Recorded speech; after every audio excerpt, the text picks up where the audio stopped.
Vos magasins Point Vert et Magasins Verts vous présentent le rendez-vous des jardins. La nature est notre métier.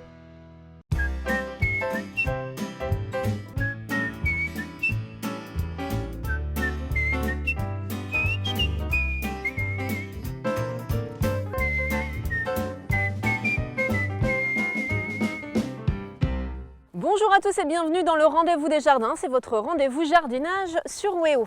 Alors le jardin est un écosystème dans lequel les animaux et les végétaux sont en étroite relation et pour favoriser l'équilibre de celui-ci et lutter naturellement contre les maladies et les ravageurs, il suffit de développer la biodiversité et ça commence par quelques gestes simples. Mais cela, c'est Thierry qui va vous l'expliquer. Avant, on regarde le sommaire. Au sommaire de ce rendez-vous des jardins, Thierry vous expliquera ce que sont les plantes complices. Avec elles, fini les maladies et insectes ravageurs. Mais vous verrez que ça marche aussi avec certains légumes. Le jardin est un lieu privilégié pour les ravageurs comme les pucerons, les chenilles ou encore les acariens. Pour lutter naturellement contre ces envahisseurs, il est utile de favoriser la venue d'insectes auxiliaires comme les coccinelles, les chrysopes. Thierry vous montrera que tous les insectes ne sont pas si méchants.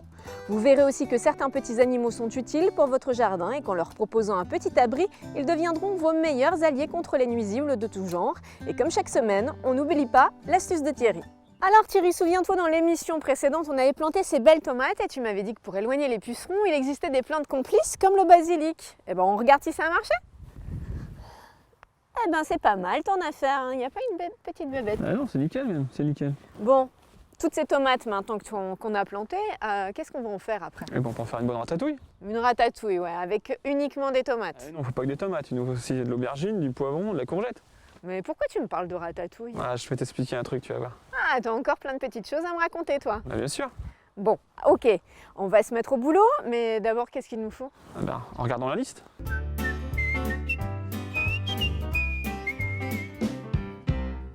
Voici ce qu'il faut pour l'émission d'aujourd'hui. Un croc, un râteau, des plantes complices, un transplantoir, du paillis de lin, un arrosoir, des larves d'insectes, un nichoir et des graines, une cabane à hérissons et des plants de légumes. Eh bien ça y est Thierry, pour faire notre ratatouille, on a fait nos petites omplettes, donc on a tout ce qu'il nous faut. Donc commençons par la courgette. Qu'est-ce qu'on va en faire de cette courgette? Je vais la planter où? Comment? Est-ce que là je peux la mettre ici? Alors on peut la mettre là, Ticia, il n'y a pas de souci. La courgette est une plante qui demande beaucoup de soleil, donc on est bien exposé. C'est une plante aussi qui demande beaucoup d'espace. La courgette est une plante qui va s'épanouir fortement, donc beaucoup d'espace. Ça se plante en ligne. Dans la ligne, on espacera environ d'1 mètre. Un mètre, il faut laisser au moins 1 mètre.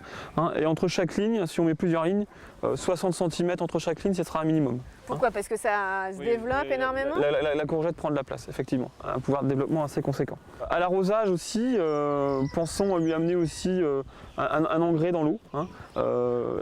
Suivre l'arrosage très sérieusement parce que la courgette est très gourmande en eau. Donc s'il vient faire sec, attention à l'arrosage. Donc par contre, une fois qu'on les a mises, est-ce qu'il y a beaucoup d'entretien? Est-ce que comme les tomates, tu m'avais expliqué qu'on devait enlever les gourmands, est-ce que là, il faut que je taille, je sais pas? Non, la courgette c'est encore plus facile que la tomate. Ça c'est la plante facile. Je dirais à la limite après qu'elle est plantée, après qu'on l'arrose, un petit peu d'engrais un coup de temps en temps, la courgette c'est très simple. Il n'y aura plus qu'à la récolter après. Donc c'est très facile. Et dans la mesure où on l'a plantée, on peut la récolter quand la courgette? Là tu vois, on va la planter maintenant et puis début juillet on va commencer à récolter nos premières courgettes. Et puis l'idéal, la courgette, c'est pas la laisser trop grossir, c'est là qu'elle aura la meilleure saveur. Donc 10-15 cm, ce sera super. Mais tu dis, il n'y a pas d'entretien, mais on est quand même en pleine nature, il y a des petites bêtes, elles craignent pas les bestioles? Alors, elle craint quelques petites bestioles.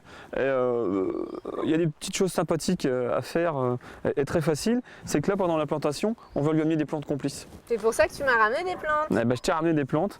Alors là, devant nous, on a l'œillet d'Inde, on a le souci. On aurait pu aussi lui amener la capucine, qui va l'aider aussi. Donc les plantes complices vont l'aider à se défendre, vont la défendre contre les insectes qui en général pour la courgette sont surtout le puceron, l'aleurode qui vont venir l'embêter pendant sa croissance. Et en fait, qu'est-ce qu'ils n'aiment pas les pucerons? C'est leur couleur, c'est leur odeur, c'est quoi? Là ils vont être répulsés surtout par l'odeur des plantes.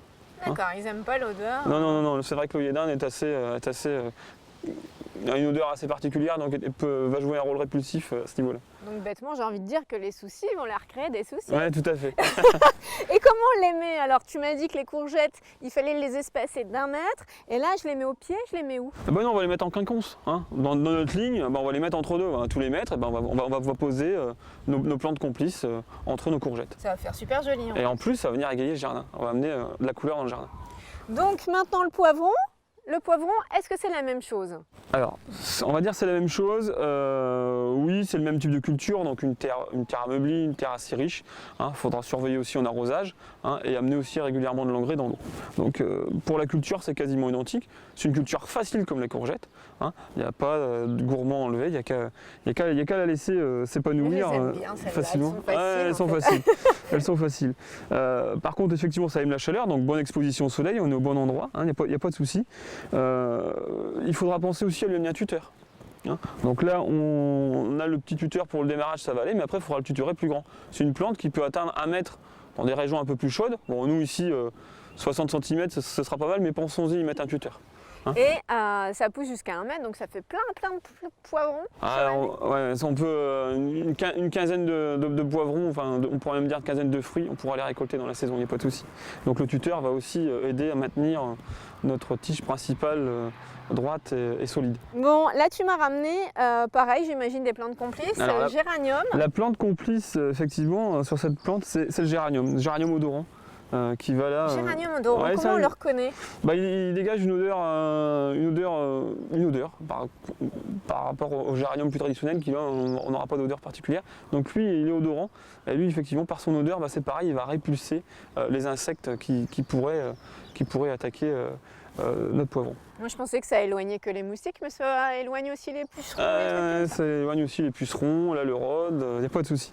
Mais effectivement on l'utilise aussi en jardinière sur le châssis des fenêtres pour répulser le moustique.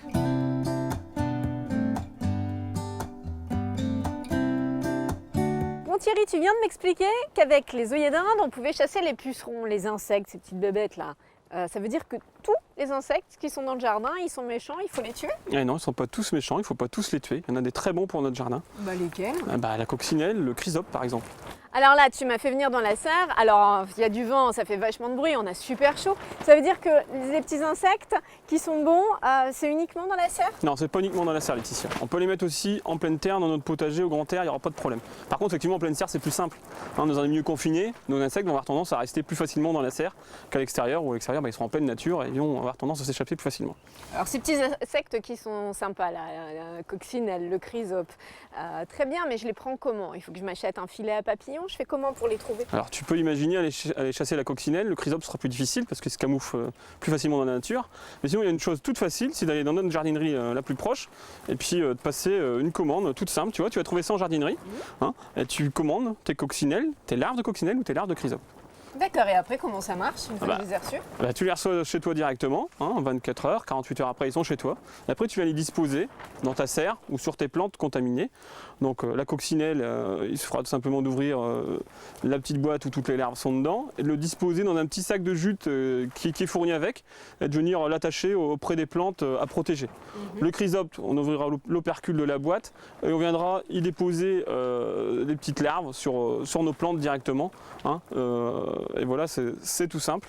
Faut savoir qu'une larve de coccinelle, par exemple, qui est celle qui va consommer le plus d'insectes, peut consommer jusqu'à 100 pucerons par jour. C'est pas la coccinelle qui mange les pucerons, c'est déjà la larve? La larve consomme déjà du puceron. Elle n'attend pas d'être coccinelle pour consommer le puceron. La larve consomme. Et au bout d'une vingtaine de jours, la larve est devenue adulte et le cycle de production est parti. Le chrysope, c'est 40-60 pucerons par jour et par une quinzaine de jours après, il devient adulte et la production se met en route également. Tu sais, c'est vachement bien fait la nature. La preuve, mais je t'ai pas tout dit.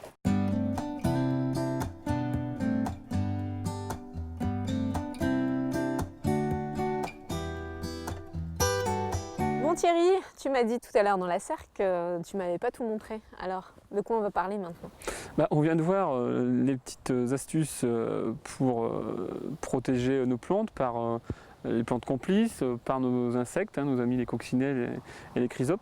Mais on a aussi des petits animaux qui sont dans la nature et qui nous aident bien au niveau de notre jardin.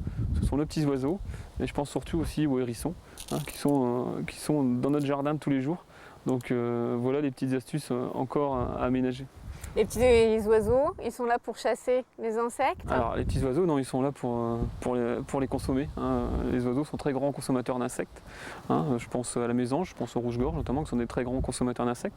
Bon, par contre, c'est clair qu'il faudra leur donner un petit coup de main durant l'hiver. Hein. L'hiver, ils auront besoin de petites graines ou de petites boules de graisse pour passer l'hiver, parce que là, il y aura très peu d'insectes. Mais au printemps, ils vont faire un travail énorme dans ces consommations d'insectes et nous aider fortement dans le potager. Alors comment on peut les attirer dans le jardin? Alors comment on peut les attirer dans le jardin? Tout simplement avec des petits nichoirs. Hein. Le petit nichoir, le placer en fin d'hiver, hein, exposition sud-sud-ouest, hein, pour éviter les grands vents froids, et tout simplement les attirer comme ça. Et notre ami le hérisson? Notre ami le hérisson, lui c'est un très grand consommateur de limaces. Hein, et on a des petites maisonnettes pour les hérissons qui sont très sympathiques, parce que le hérisson la journée il aime bien se planquer. Hein, donc c'est un travailleur, mais c'est un travailleur de la nuit. Hein, donc il faudra l'aider à se camoufler durant la journée. Et où est-ce qu'on positionne à peu près sa petite maison? La petite maison au pied d'une haie, au pied d'un arbuste, dans un coin bien tranquille. Bon, c'est ça alors, ce qu'on appelle la biodiversité. Ouais, c'est tout à fait ça, on est en plein dedans. Notre émission se termine, mais avant de nous quitter, comme chaque semaine, on regarde tout de suite l'astuce de Thierry.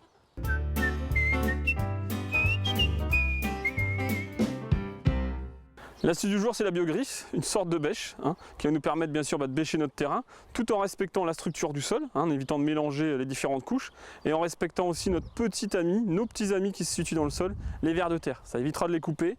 Les vers de terre sont très importants pour nous, le jardinier, hein, par leur galerie, hein, et par leur facilité à transformer l'humus et à aérer notre sol. Ça y est, le rendez-vous des jardins, c'est déjà fini. J'espère que vous avez passé un agréable moment en notre compagnie et que vous avez retenu toutes les petites astuces écolo de Thierry pour chasser les nuisibles et les insectes de votre jardin. On se retrouve très vite pour un prochain numéro. Celui-ci sera consacré à la conservation. La confiture de fraises et le coulis de tomates n'auront plus de secret pour vous. Allez, je vous embrasse et à très vite.